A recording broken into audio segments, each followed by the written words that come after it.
Olá, meu nome é Marcos Klinger, sou professor de Teoria Geral do Processo pela Faculdade FAESF e, dando início a essa aula, iremos dar continuidade ao assunto atos processuais, falando agora dos prazos.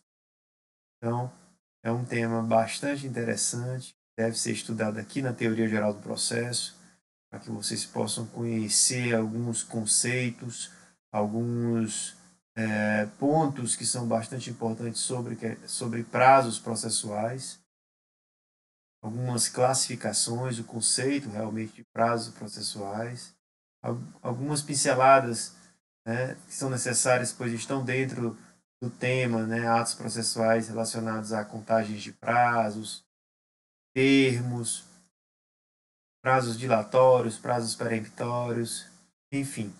Vamos dar início então agora à aula. Espero que vocês aproveitem e bons estudos. Fiquem ligados para a gente começar, ok? Muito bem. A primeira coisa que nós temos que tratar aqui seria o conceito de prazo processual, para a gente poder entender melhor como seria aí, no caso, essa conceituação do que seria prazo processual. Na verdade, prazo processual nada mais é do que uma quantidade de tempo que vai mediar um ato processual de outro. O processo, como instrumento de solução de conflitos, ele é um caderno composto por vários atos processuais. Ele é uma sequência de atos processuais que vão desde a petição inicial, que dá início ao processo, até a sentença, termina numa fase do processo, ou posteriormente com um acórdão, ou uma fase realmente executiva de satisfação. Muito bem. Então, aqui nós temos vários atos que são praticados durante o processo. E esses atos, eles são todos previstos na forma da lei, um em seguida do outro, para que forme toda essa marcha processual, ok? Então, os prazos processuais, eles são os períodos de tempo fixados por lei, pelo juiz ou pela convenção entre as partes de um litígio para se delimitar o prazo entre um ato processual do outro, ok? Acerca disso, a gente tem que começar a tratar sobre uma pequena classificação que a doutrina traz, inclusive existe essa classificação na própria lei, que os prazos podem ser, primeiro, legais, que seriam aqueles prazos que são fixados pela própria lei. Existem prazos judiciais, que são os prazos fixados por critérios do juiz, e os prazos convencionais, que seriam prazos estabelecidos por convenção entre as partes. Então, essa primeira classificação é uma classificação doutrinária e que também está na lei, e deve ser observada por vocês. Uma outra classificação que deve ser lembrada aqui seriam os prazos como sendo próprios ou impróprios.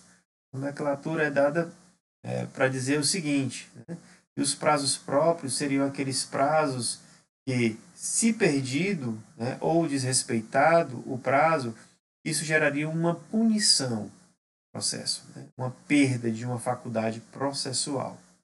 Por exemplo, se você perde o prazo para apresentar um recurso, você não vai poder mais apresentá-lo. Então, não existe uma dilação de prazo para o recurso. Então, se perder, você não vai poder mais apresentar, no caso, o recurso. Tá certo?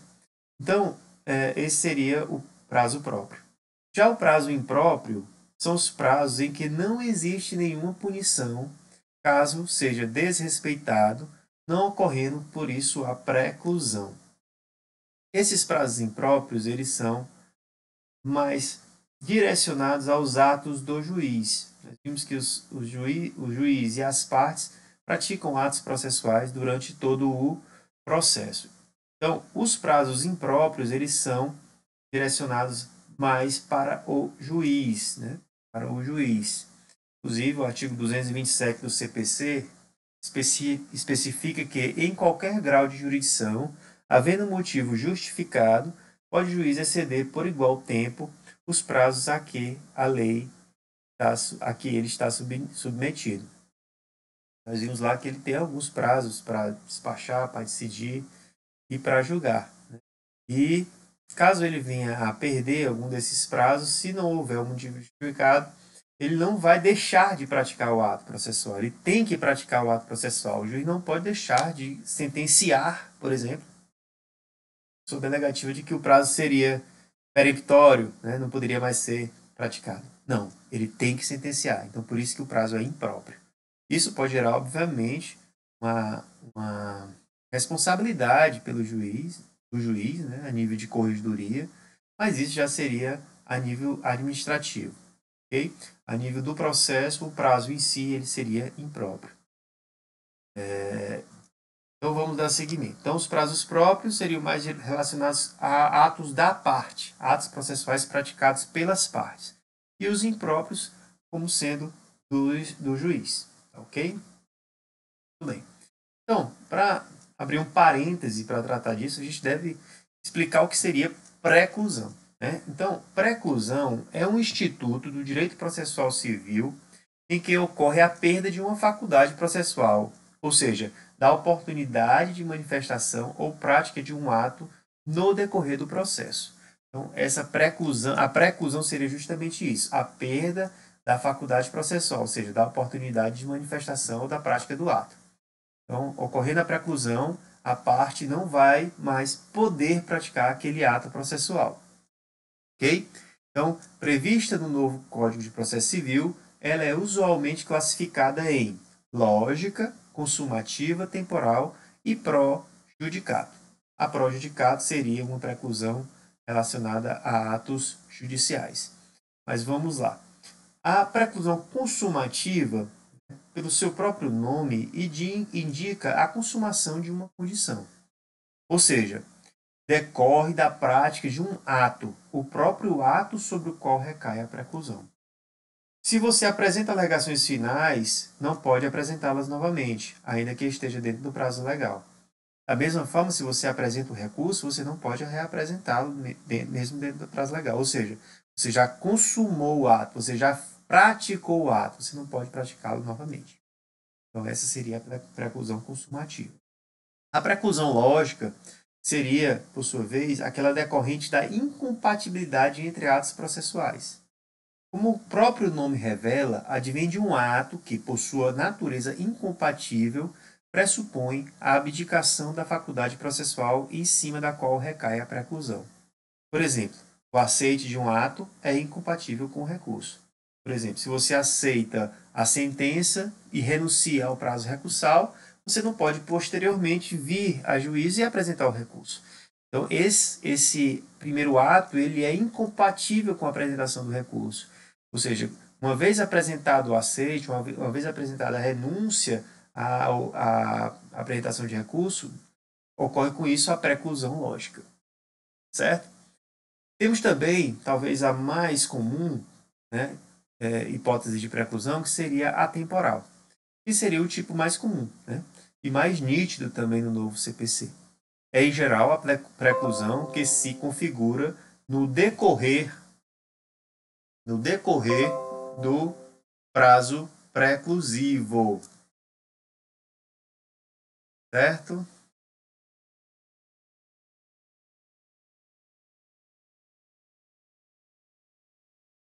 Então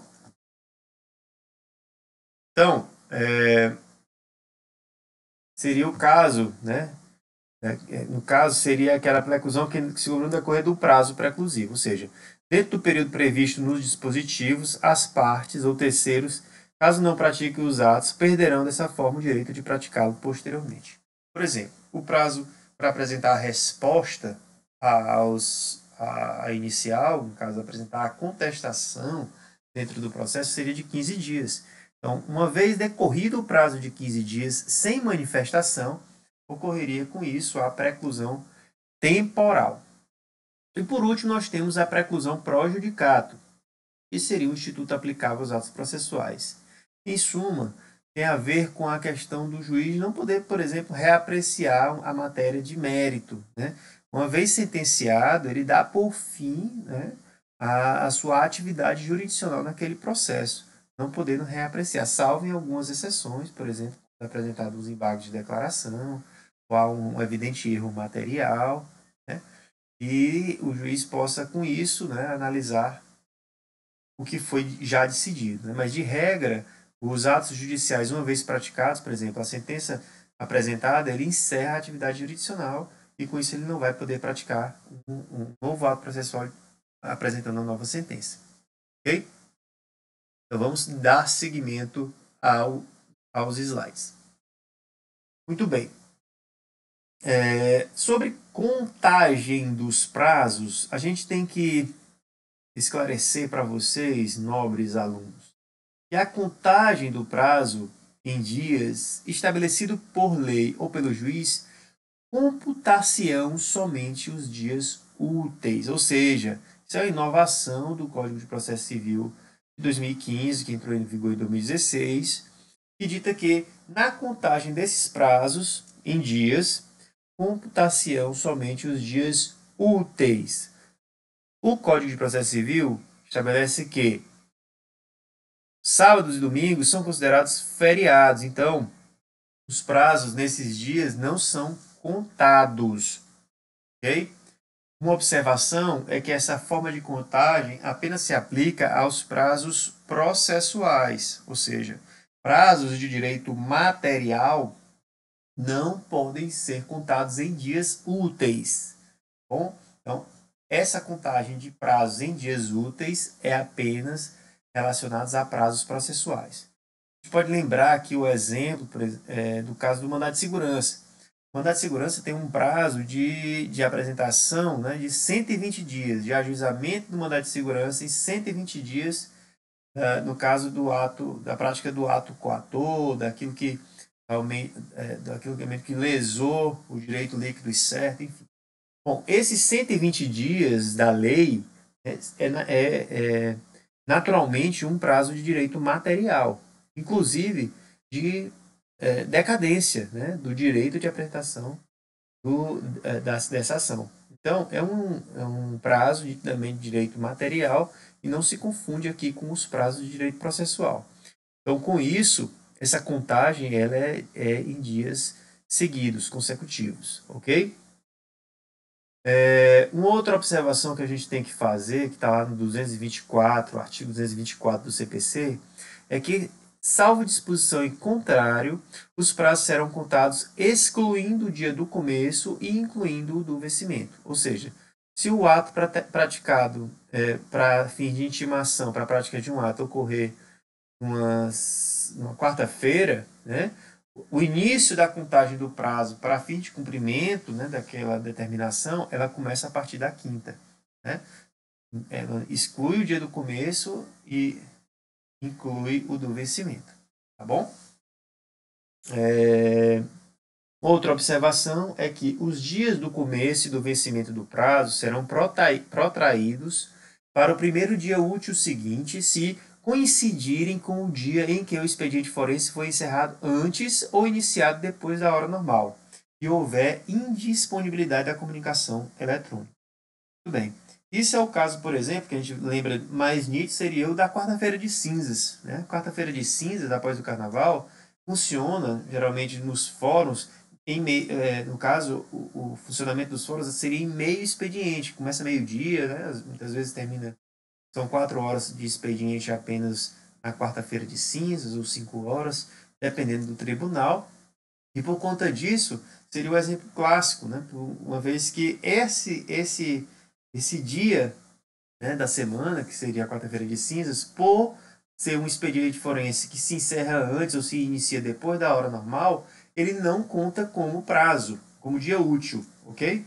Seria uma exceção a essa regra. Bom? Esse parágrafo segundo, por sua vez, dando seguimento, tem a ver com a questão dos atos praticados por edital ou publicados no Diário Eletrônico, né, que diz o seguinte: considera-se como data de publicação o primeiro dia útil seguinte ao da disponibilização da informação no Diário da Justiça Eletrônica. Então, primeiro ele disponibiliza, depois no outro dia ele publica, e só no outro dia é que a contagem do prazo começa, que está aí no parágrafo 3º. A contagem do prazo terá início no primeiro dia útil seguinte ao da publicação. Então, se uma intimação de um advogado ocorrer pelo Diário da Justiça uma terça-feira e for disponibilizado o Diário da Justiça nessa terça-feira, a publicação desse Diário da Justiça só ocorrerá na quarta e a contagem do prazo só se inicia na quinta, sendo essa quinta-feira um dia útil, tá bom? Então vamos para frente. Um detalhe que a gente tem que falar também sobre contagem dos prazos é quando se considera o dia do começo do prazo. Aqui tem uma íntima relação com a questão dos atos processuais de comunicação processual. Citação, intimação, as diversas formas de citação, a intimação dos atos processuais e como eles se realizam.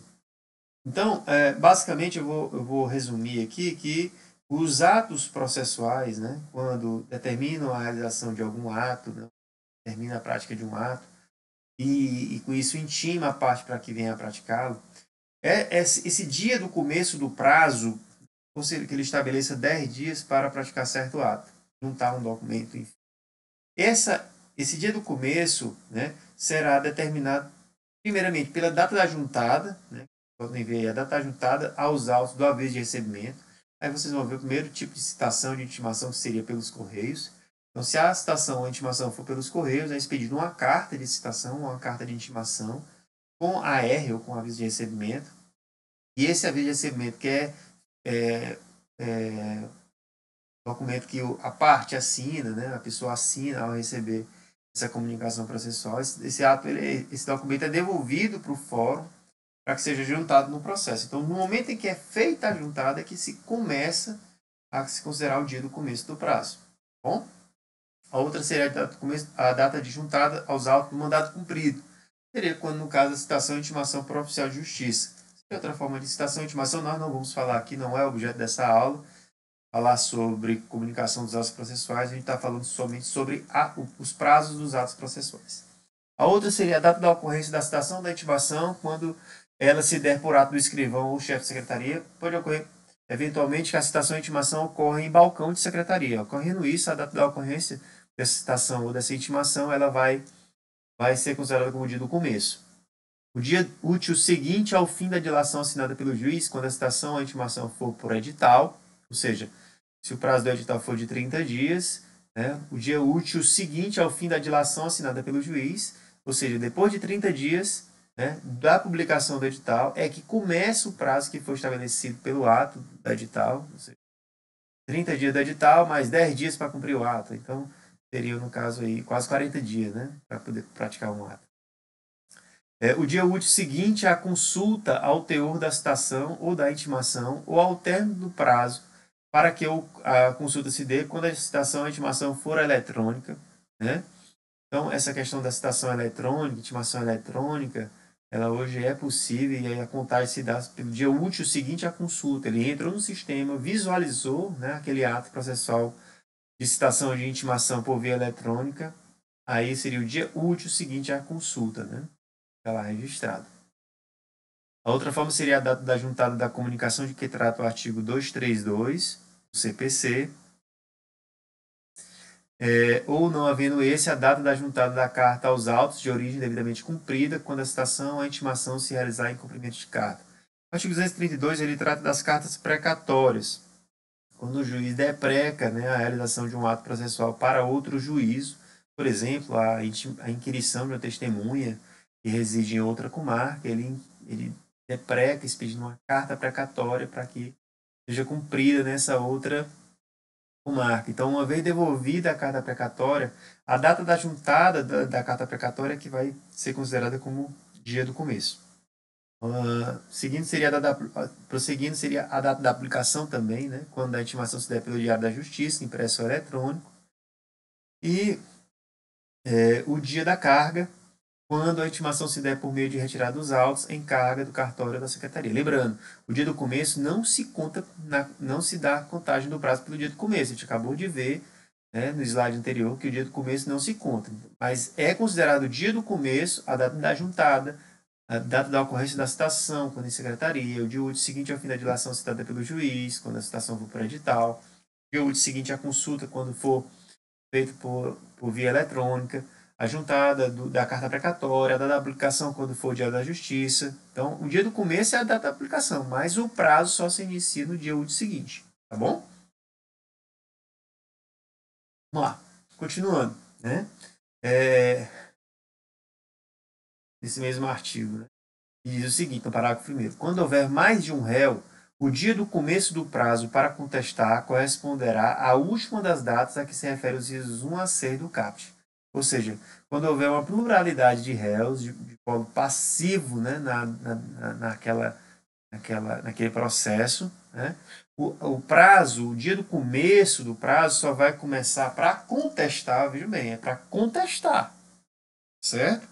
Para contestar quando quando corresponder à última das datas em que se refere os incisos 1 a 6 do caput. Por exemplo, a última juntada, do último aviso de recebimento, do último mandato cumprido, é que se começa a contar o prazo. Se, por exemplo, são 3 réus, o primeiro foi citado, juntou o primeiro mandato, o segundo foi citado, foi juntado o mandato, o terceiro ainda não foi citado e ainda não foi juntado o mandato, enquanto esse último não for devidamente citado e juntado o mandado nos autos, não se inicia o prazo para contestar. Para os 3, tá ok? Lembrando, para contestar.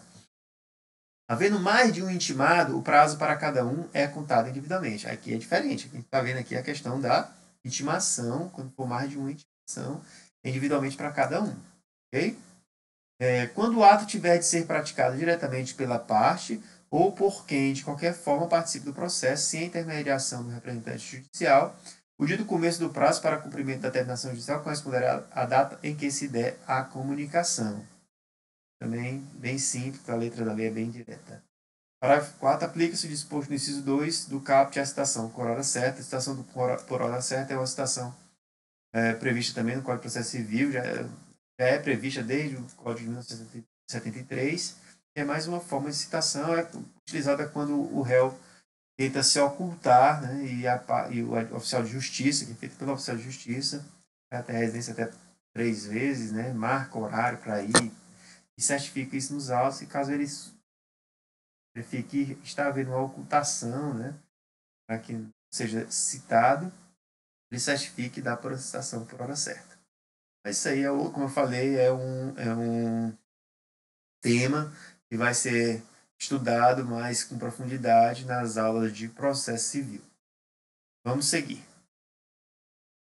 Um detalhe que a gente tem que observar aqui, neste momento, sobre contagem dos prazos, é que existem algumas hipóteses no Código de Processo Civil em que os prazos serão mais dilatados, serão mais elásticos, serão maiores para algumas situações ou para algumas partes ou alguns agentes do processo, né? Partes ou intervenientes no processo. A primeira hipótese que a gente tem que ver aqui seria o dos litisconsortes que tiverem diferentes procuradores. Primeira coisa, o que é litisconsorte, professor? Bom, o litisconsórcio das partes, né, ocorre, né, nos processos quando houver 2 ou mais autores ou 2 ou mais réus. Então, pode haver um litisconsórcio ativo ou um litisconsórcio passivo, né? O ativo seria os autores, o passivo seria os réus. Então, quando houverem litisconsortes, ou seja, mais direcionado aos réus, né, aos autores, enfim. Quando houver um litisconsórcio, ou seja, quando houver mais de 2 ou mais autores ou 2 ou mais réus, né, com diferentes procuradores, de escritórios de advocacias distintos, não adianta ser advogados do mesmo escritório. Né? Se for advogado do mesmo escritório, não existe prazo contado em dobro, né, porque eu já ia ler e explicar para vocês. Tem que ser diferentes procuradores de escritórios de advocacia distintos. Nessa hipótese, o prazo é contado em dobro para todas as suas manifestações, em qualquer juiz ou tribunal, independentemente de requerimento. Então, um detalhe muito importante. Porém, tem um segundo detalhe, que é bastante cobrado, inclusive em prova de concurso, que diz que seguinte, que é o parágrafo 2º, não se aplica o disposto no caput aos processos em autos eletrônicos. Ou seja, nos processos virtuais, essa regra do prazo em dobro, quando houver um litisconsórcio passivo ou ativo, e onde as partes, aí, no caso, os réus, por exemplo, tiverem diferentes procuradores de escritório de advocacia distintos, não importa. Sendo processo eletrônico, o prazo é contado normalmente. Não existe prazo em dobro. Somente se aplica, então, essa regra nos prazos, nos processos físicos. Ok? Cessa a contagem do prazo em dobro se, havendo apenas 2 réus, é oferecida defesa por apenas um deles. Tem outra regra aqui, né? Se um dos réus, por exemplo, for revel, é o que ele está dizendo aqui, né? Ou seja, os dois têm que apresentar a contestação, mas somente um apresenta. Essa questão do prazo em dobro. Para os atos subsequentes, ele não vai haver, tá bom? Não vai existir essa benesse legal do prazo em dobro por conta do litisconsórcio, tá bom? No artigo 230 do CPC, consta o seguinte, que o prazo para a parte, o procurador, a advocacia pública, a defensoria pública e o Ministério Público será contado da citação da intimação da notificação. Ok? É só uma regra simples, né? Só para explicar que o prazo da parte será contado da citação da intimação da notificação. Se falar sobre esse artigo. Vamos seguir. Sobre a contagem dos prazos, outro detalhe que a gente tem que falar aqui é que alguns órgãos, né, algumas instituições, elas possuem um prazo diferenciado para se manifestar nos autos. Né? O Ministério Público, por exemplo, a Fazenda Pública, ou seja, a União, os Estados Federal e os municípios, com as suas respectivas autarquias e fundações de direito público, e a Defensoria Pública, elas possuem um prazo diferenciado para se manifestar nos autos. E esse prazo, no caso, é sempre em dobro. Em dobro. O Código de Processo Civil de 2015 ele não fala mais de prazo em quádruplo para algumas situações, como ocorria no Código de Processo Civil de 1973. Então a gente pode ver nitidamente aqui, ó, no artigo 180, que o Ministério Público gozará de prazo em dobro para manifestar-se nos autos, que terá início a partir da sua intimação pessoal. Né? O artigo 183, da mesma forma, diz que a União, os Estados, o Federal, os municípios e suas respectivas autarquias e fundações de direito público gozarão de prazo em dobro para todas as suas manifestações processuais, cuja contagem será início a partir da sua intimação pessoal. Lembrando que aqui a intimação, no caso, é pessoal, é com vista pessoal dos autos, tá certo? Que pode ser, no caso, por carga, remessa ou meio eletrônico. Aí vamos lá. E a Defensoria, da mesma forma, gozará de prazo em dobro para todas as suas manifestações processuais. Ou seja, não tem mais nada de quádruplo, é só prazo em dobro. O Ministério Público, a Fazenda Pública e a Defensoria têm prazo em dobro para se manifestar nos autos. Lembrem-se disso. Bom, não existe mais prazo em quádruplo. Outro detalhe que a gente tem que falar seria, no caso, sobre a suspensão e interrupção do prazo. Né? No caso, suspensão e interrupção do prazo.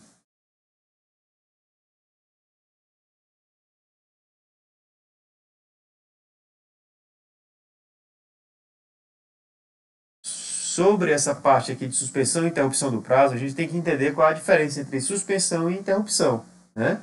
Tudo bem, a interrupção, né, seria do prazo processual, seria quando o prazo processual deixa de fluir quando do advento da causa que demandou a interrupção, ou seja, ocorrendo uma situação que provoque a interrupção do prazo, esse prazo retoma desde o início, ou seja, ele mesmo que tenha passado um prazo, seria no caso de 15 dias, tenha passado 5 dias e ocorreu a situação, o advento da causa que demandou a interrupção, ele retoma, ele volta a contar desde o início, cessar da causa que lhe deu a origem, tá certo? Então, a interrupção é dessa forma, né? E tem que ter previsão expressa na lei, né? E decididos pelo juiz, diferentemente dos casos de suspensão. A suspensão do prazo, o prazo é suspenso por conta também de alguma causa que demandou a suspensão, porém, ele não recomeça. Na suspensão, ele prossegue de onde parou. Né? Se o prazo é de 15 dias e o prazo foi suspenso no 5º dia, né? Decorrendo a causa da suspensão do prazo, né? Quando se acabar a suspensão, retoma, no caso, o prazo a partir do momento em que ele parou, ou seja, a partir do 6º dia e diante, ok? Aí algumas hipóteses, inclusive, a lei traz de suspensão, né, diretamente, dizendo que suspende-se o curso do prazo processual nos dias compreendidos entre 20 de dezembro a 20 de janeiro, inclusive, seria a chamada férias dos advogados. Nesse período, os prazos processuais, eles não eles não são contados. Então, por exemplo, se um cidadão iniciou o prazo no dia 18, né, um prazo de 15 dias para responder, né, ele vai, dia do começo, dia 18. Dia 19 começou, um dia, ok? Então, passou somente um dia. No dia 21 de janeiro, quando retomar o prazo, ele ainda vai ter 14 dias para é, praticar o ato processual, tá bom? Ele dá algumas outras situações aqui, que seria, no caso, ressalvadas as férias individuais, os feriados instituídos por lei, os juízes, os membros do Ministério Público, a Defensoria e a Advocacia Pública e os auxiliares da Justiça exercerão suas atribuições durante o período previsto no CAPT. Durante a suspensão do prazo, não se realizarão audiências nem sessões de julgamento. Detalhe apenas. Essa questão do plantão, né, nesse período, ele ocorre também, por exemplo, recesso natalino, né, e outras situações. Também existe a situação de plantão, de fim de semana, né? Os atos podem ser praticados, mas não em sessão de julgamento. E o artigo 221 diz que suspende-se o curso do prazo por obstáculo criado em detrimento da parte ou ocorrendo qualquer das hipóteses do artigo 313, né? Nós estamos vivendo, por exemplo, uma situação de pandemia e o tribunal, por conta disso, para não haver detrimento de direitos das partes, determinou a suspensão dos prazos, que inclusive retomou há pouco tempo, né? Pelo menos os prazos para os processos virtuais, né? Ou qualquer das hipóteses do artigo 313, que trata sobre a suspensão do processo, por exemplo, a morte, né? Até que os herdeiros eles sucedam, né, a parte que morreu, o prazo do processo fica suspenso, né? Existem outras hipóteses no artigo 313, vocês podem aí pesquisar e dar uma olhadinha com mais calma. É um artigo bem interessante, inclusive de muita prática processual. Bom? Devendo o prazo ser restituído por tempo igual ao que faltava para a sua complementação. Aí a gente, né, ratifica aqui, né, a questão que seria a suspensão do prazo, porque ele continua de onde parou. Então, suspendem-se os prazos durante a execução do programa instituído pelo Poder Judiciário para promover a autocomposição e combina os tribunais especificar com antecedência a duração dos trabalhos. Detalhe consta aí no parágrafo único do artigo 221. Vamos dar seguimento. Só para concluir aqui, a gente vai falar ainda um pouco mais sobre prazos processuais e falar agora um pouco sobre uma questão que antes era um pouco polêmico, né? Faz a seguinte pergunta: e se o ato processual for praticado antes da abertura do prazo, ele vai ser considerado tempestivo ou intempestivo? Ou seja, o prazo nem começou e a parte já praticou o ato. Esse ato é válido? Esse ato ele tem previsão, né? Ele pode ser recebido, ele pode ser considerado dentro do processo? Isso é uma questão que era muito debatida nos tribunais superiores, no STJ, mas isso foi superado com o advento do Código de Processo Civil de 2015, uma vez que ele estabeleceu que os atos processuais serão realizados nos prazos prescritos em lei, seriam, no caso, os prazos legais, né? Porém, o parágrafo 4º aí prevê que será considerado tempestivo o ato praticado antes do termo inicial do prazo. Termo inicial, termo final seria o dia do começo da contagem do prazo, né? Dia de começo realmente da contagem do prazo e o dia do final do prazo.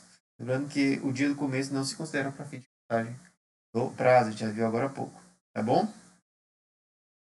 Que é esse parágrafo primeiro, né? Ele trata que quando a lei for omissa, o juiz determinará os prazos em consideração à complexidade do ato, seria um prazo judicial definido pelo próprio juiz. Outra hipótese seria quando a lei ou o juiz não determinar o prazo, as intimações somente obrigarão o comparecimento após decorrer de 48 horas, ou seja, é marcada uma audiência, a parte é intimada em 24 horas antes do ato, essa intimação ela seria inválida, né? Não poderia ter validade, a parte poderia inclusive faltar, né, ao ato, pois não haveria prejuízo, né? E haveria um retrabalho, aí teria que marcar uma nova audiência, enfim. Ou seja, as intimações elas devem ocorrer principalmente para as audiências pelo menos 48 horas antes da sua realização. E, por fim, existindo preceito legal, o prazo determinado pelo juiz será de 5 dias o prazo para a prática do ato processual a cargo da parte. Ou seja, quando o juiz não falar nenhum prazo específico, definir um prazo específico, o prazo legal é de 5 dias. Por fim, a gente tem que fazer uma pequena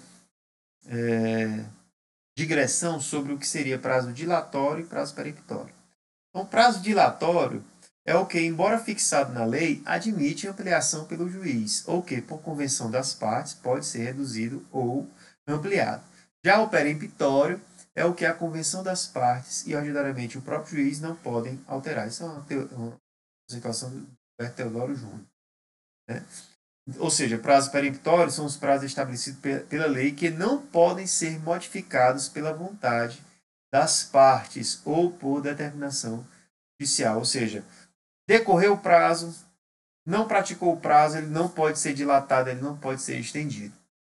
Já os prazos dilatórios são os prazos fixados em normas dispositivas que podem ser ampliados ou reduzidos de acordo com a convenção das partes. Um exemplo seria o prazo de suspensão do processo por convenção das partes, que pode ocorrer, né?